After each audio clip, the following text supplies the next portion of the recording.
Shalom, jemaat Tuhan, saudaraku dimanapun berada.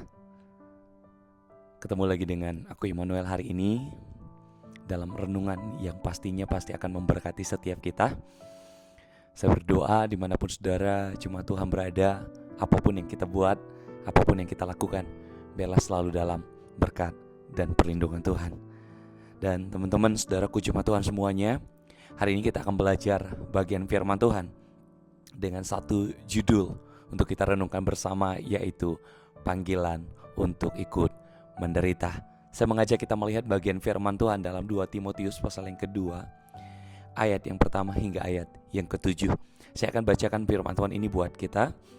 Sebab itu hai anakku, jadilah kuat oleh kasih karunia dalam Kristus Yesus. Apa yang telah engkau dengar daripadaku di depan banyak saksi, percayakanlah itu kepada orang-orang yang dapat dipercayai, yang juga cakap mengajar orang lain. Ikutlah menderita sebagai seorang prajurit baik dari Kristus Yesus, seorang prajurit yang sedang berjuang tidak memusingkan dirinya dengan soal-soal penghidupannya, supaya dengan demikian ia berkenan kepada komandannya. Seorang olahragawan hanya dapat memperoleh mahkota sebagai juara apabila ia bertanding menurut peraturan olahraga. Seorang petani yang bekerja keras haruslah yang pertama menikmati hasil usahanya. Perhatikanlah apa yang kukatakan, Tuhan akan memberi kepadamu pengertian dalam segala sesuatu. Adalah pemikiran dari banyak orang ketika ikut Tuhan, ketika memberi hidup buat Tuhan, ketika beralih dari kepercayaan lama menjadi kepercayaan, menjadi pengikut Yesus. Dan mereka berpikir bahwa ketika ikut Yesus, ikut Tuhan, semuanya menjadi mudah. Apa yang mereka kerjakan berhasil, karir mereka mungkin akan menjadi naik, dan mereka akan terus di atas, dan mereka akan terus sukses ke depannya. Tetapi sayangnya dalam kehidupan realitanya, ketika kita ikut Tuhan, menjadi orang yang percaya, menjadi orang yang setia, tidak melulu semuanya menjadi baik, tidak melulu semuanya menjadi mudah. Bahkan ada kalanya justru sebaliknya. Ketika kita ikut Tuhan, ketika kita memberi hidup melayani Tuhan, justru semuanya semakin sulit, tantangan makin banyak. Bahkan setiap hal yang kita jalani rasanya semakin sulit. Dan ini faktanya, ya kan? Dalam setiap perjalanan kita, dalam setiap kehidupan kita. Tapi saya percaya satu hal, bahwa Tuhan pun tidak menjanjikan dalam firman-Nya segala sesuatunya menjadi mudah. Segala sesuatunya selalu akan indah dan baik. Karena kalau kita melihat dari cerita bagian firman Tuhan, siapapun dia, tokoh-tokoh Alkitab, mulai dari Musa ketika dia menjadi seorang pemimpin, kita mungkin melihat keberhasilannya menjadi seorang pemimpin. Tapi kalau kita melihat dalam perjalanan kepemimpinannya, membawa bangsa Israel keluar dari Mesir, semuanya tidak selalu mudah. Lalu lanjut kepada cerita Daud. Banyak orang bilang bahwa Daud menikmati kehidupan yang begitu luar biasa. Dari seorang gembala domba langsung jadi seorang raja. Tapi kalau kita memperhatikan dari kisah perjalanannya, semuanya tidak begitu instan. Diawali dengan menjadi seorang gembala domba dan diurapi jadi seorang raja. Tidak langsung Daud jadi raja. Bahkan dalam proses-prosesnya, Daud pun mengalami ada banyak peperangan. Bahkan dia pernah diancam juga ingin dibunuh oleh seorang raja yang bernama Saul. Bahkan ketika dia sudah jadi raja pun ada proses yang harus ia alami. Ia ingin dibunuh oleh anaknya sendiri. Lalu lanjut kepada perjanjian baru dari kisah seorang Paulus ketika dia memberi hidup buat Tuhan. Berbalik dari seorang penganiaya jemaat, dari seorang pemberita Injil, dari seorang yang awalnya adalah seorang yang dikenal, kita memang mengenalnya sebagai orang yang baik, tapi sebelumnya dia adalah seorang penganiaya jemaat, pembunuh. Tapi ketika dia membalikkan hidupnya, berbalik melupakan apa yang di belakang, katanya mengarahkan diri kepada apa yang di depan. Apakah pelayanannya, perjalanan hidupnya mudah? Tidak.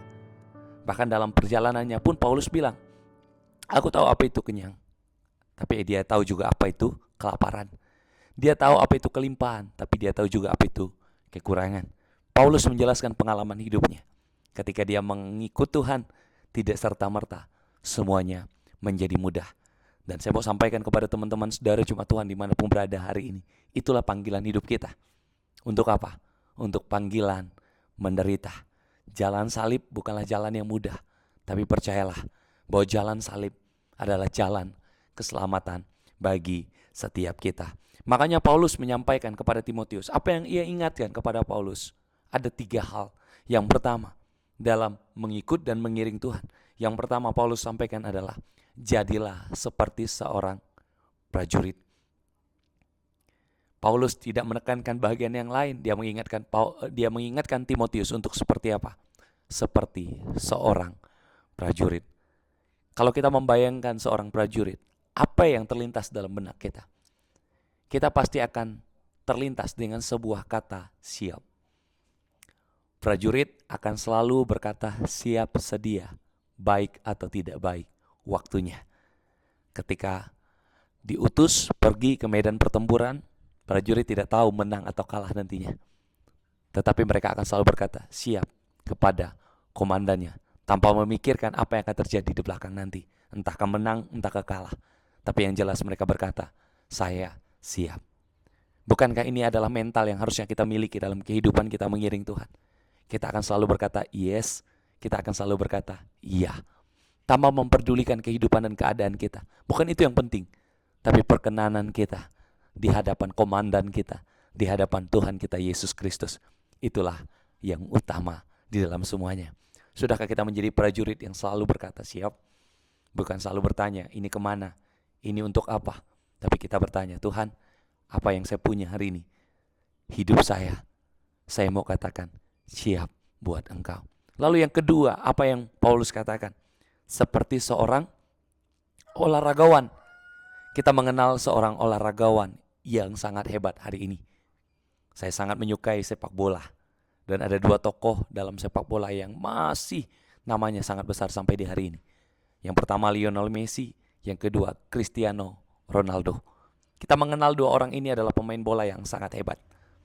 Tetapi apa yang menarik dari 2 orang ini? Mereka memang hebat, mereka memang luar biasa. Tetapi sebagai seorang pemain profesional, sekalipun hebat, sekalipun luar biasa, apakah mereka boleh ketika bermain bola memegang dengan kedua tangannya? Jawabannya tidak. Bahkan dalam permainan sepak bola pun mereka juga harus mengikuti cara dan aturan mainnya. Demikian juga dengan hidup kita sebagai orang percaya. Kita harus tahu yang namanya ada aturan mainnya. Ikut Tuhan juga demikian. Kita tidak boleh suka-suka hati kita.